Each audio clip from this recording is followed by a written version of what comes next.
महापालिका निवडणुकीसाठी उमेदवारी अर्ज मागे घेण्याचा शेवटचा दिवस, बंडखोरांची समजूत काढण्याचं राजकीय पक्षांपुढे आव्हान।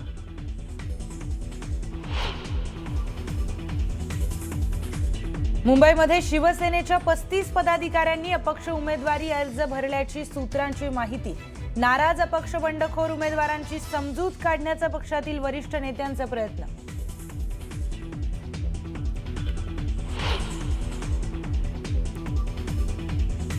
काही गोष्टी काही काळाने तुमच्या सगळ्यांच्या समोर येतील। काही चुका केल्या, त्या चुकांची किंमत त्यांना मोजावी लागेल। बीडच्या सभेतून अजित पवारांचा थेट इशारा, दादांचा रोख कुणाकडे, यावरून चर्चांना उधाण।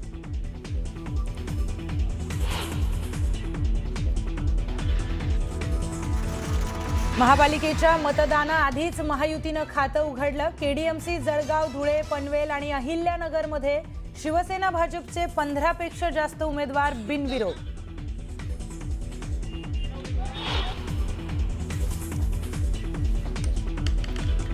महापालिका निवडणुकीसाठीच्या रणनीतीवर ठाकरे बंधूंची खलबतं। शिवतीर्थवर उद्धव ठाकरे आणि राज ठाकरेंमध्ये चर्चा।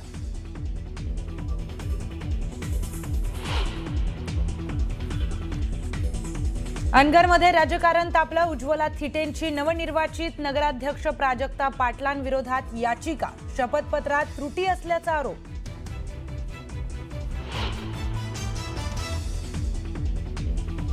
साताऱ्यात भरला सारस्वतांचा मेळा। 99व्या अखिल भारतीय मराठी साहित्य संमेलनाच्या निमित्तानं निघाली ग्रंथदिंडी।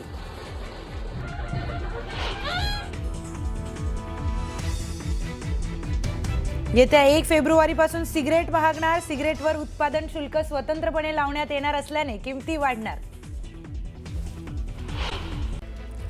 आणि आता पुढची बातमी पाहूयात।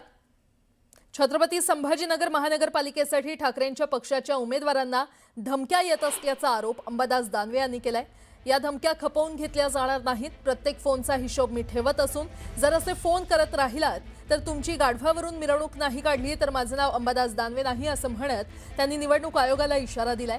तर संजय केणेकरांनी त्यांना प्रत्युत्तर दिलंय।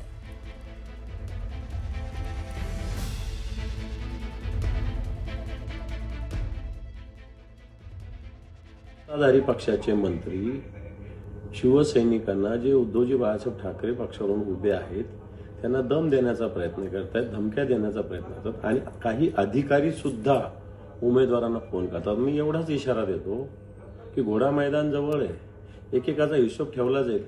अधिकाऱ्यांना विशेषतः मी सांगतो, एखाद्याने फोन केला ना तर त्याची नाही मी गाढ होऊन मिरवणूक काढली तर माझं नाव अंबादास दानवे नाही, लक्षात ठेवा। अंबादास दानवेंनी जेवढे उभे केले ना तेवढे निवडून आणावे। आमच्यात वाद लावण्याचा काही प्रयत्न करू नये। यांच्या अशा बोलण्यानं आमचे काही वाद लागतील आणि आम्ही आचारसंहिता उल्लंघन करून आम्ही काही एकमेकांच्या विरोधात बोलू, ही एवढी काही आमची आमची प्रगल्भता आहे, समजदारी आहे।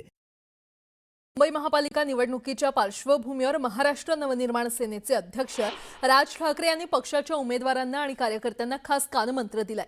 राज ठाकरे यांचं निवासस्थान असलेल्या शिवतीर्थ इथे मनसेच्या सगळ्या उमेदवारांनी राज ठाकरे यांची भेट घेतली। राज ठाकरे यांनी उमेदवारांसोबत संवाद साधला आणि यावेळी त्यांनी एकजूट ठेवण्याची सूचना करताना निवडणुकीआधी कानमंत्र देखील दिला।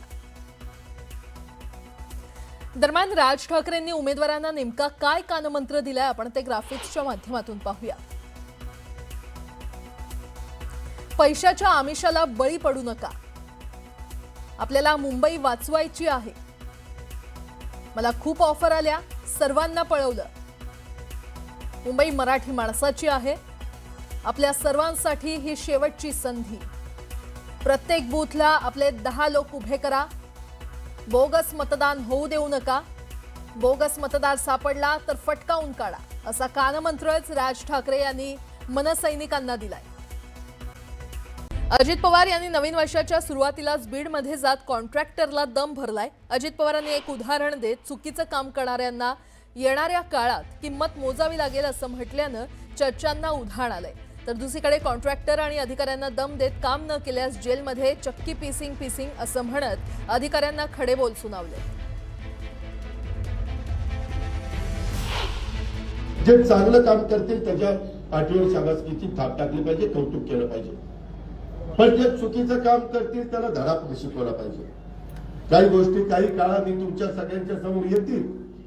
काही चुका केल्या, त्या चुकांची किंमत त्यांना मोजावी लागेल. एवढं कसं धाडस करतात मला तर काही कळलेलं नाही. कॉन्ट्रॅक्टरांना सगळ्यांना अधिकाऱ्यांना मला सांगायचंय, जर काम न काढता कोणी गडबड करण्याचा प्रयत्न केला तर त्याला सोडणार नाही. चक्की पिसिंग मी अजिबात सोडणार नाही. ते 10 लाखाची कामं बंद केलीत, आम्ही 15 लाखाचं ई टेंडरिंग करतोय. का तर बाबा जनतेचा पैसा लोकांना दिसलं पाहिजे. नुसतं आम्ही घसे कोरडे करायचे, भाषण करायचे, कशाने ये रे माझ्या मागल्या, तसं नाही चालणार. ही कामं माझ्या 6 विधानसभा मतदारसंघात आमच्या जिल्ह्यात दर्जेदार झाली पाहिजे. ज्यांना कॉन्ट्रॅक्टचा धंदा करायचा त्यांनी राजकारणात येऊ नये, आणि ज्यांना राजकारणात यायचंय त्यांनी कॉन्ट्रॅक्टचा धंदा करू नये. साधं सोपं गणित आहे. कारण मग त्या अधिकाऱ्यांची पण काही अडचण होत नाही. अधिकाऱ्यांनो, मी तुम्हाला सांगतो, तुम्ही कुणाला घाबरू नका. तुम्ही तुमचं काम चूक करा. तुमच्या पाठीशी मी जोपर्यंत उपमुख्यमंत्री म्हणून तिथं आहे तोपर्यंत मी तिथं मुख्यमंत्र्यांना पण सांगेन, कोण आपल्या नादी लागला तर त्याला सोडायचा पण नाही.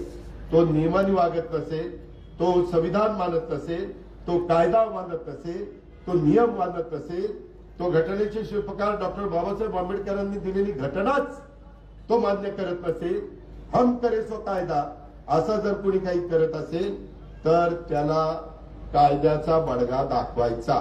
तो किती मोठ्या बापाचा असो नाही छोट्या बापाचा असो, आपल्याला काही त्याच्याशी घेणं देणं नाही. उमेदवारी अर्ज मागे घेण्याचा आज शेवटचा दिवस आहे. बंडखोरांची समजूत काढण्याचं राजकीय पक्षांपुढे आव्हान आहे. महापालिका निवडणुकांसाठी आजचा दिवस हा निर्णायक ठरणार आहे. उमेदवारी अर्ज मागे घेण्याचा आज शेवटचा दिवस आहे आणि त्यामुळे बंडखोरांची राजकीय पक्ष कशा पद्धतीने समजूत काढतायत हे पाहणे महत्त्वाचे ठरणार आहे. महापालिका निवडणुकांसाठी आजचा दिवस हा निर्णायक ठरणार आहे.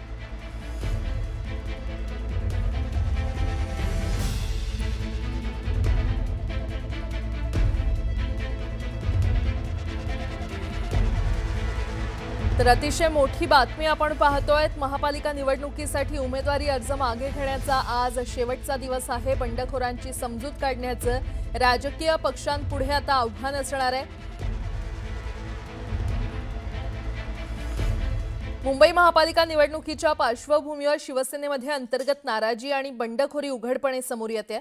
बंडखोरी उमेदवारांची यादी दिवसेंदिवस वाढत असल्याचं चित्र आहे आणि मिळालेल्या सूत्रांनुसार मुंबईत शिवसेनेच्या तब्बल 35 पदाधिकाऱ्यांनी पक्षावर नाराजी व्यक्त करत अपक्ष उमेदवारी अर्ज दाखल केलेत. यामुळे शिवसेनेच्या संघटनात्मक ताकदीसमोर मोठं आव्हान उभं राहिलंय. मंत्री उदय सामंत, खासदार रवींद्र वायकर, राहुल शेवाळे, शीतल म्हात्रे, मिलिंद देवरा यांच्याकडून अपक्ष उमेदवारी अर्ज दाखल केलेल्यांशी संपर्क करून समजूत काढली जाते. अर्ज मागे घेण्याचा आज शेवटचा दिवस असून बंडखोर उमेदवारांची समजूत काढण्यात शिवसेना नेत्यांना यश येतंय का हे पाहणं महत्त्वाचं ठरणार.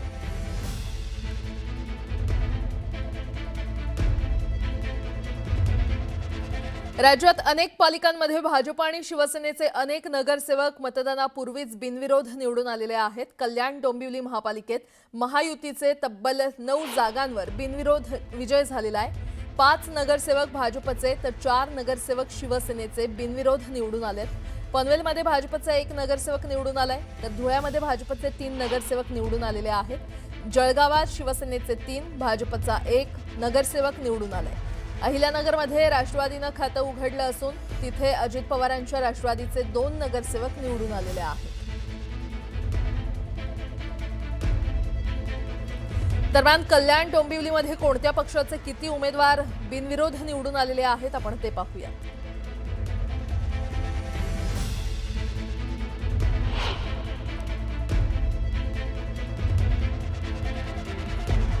कल्याण डोंबिवली महापालिकेमध्ये रेखा चौधरी प्रभाग क्रमांक 18 मधून बिनविरोध निवडून आलेले आहेत. त्यानंतर प्रभाग क्रमांक 26 क मधून आसावरी नवरे आणि प्रभाग क्रमांक 26 ब मधून रंजना पेणकर या निवडून आल्या.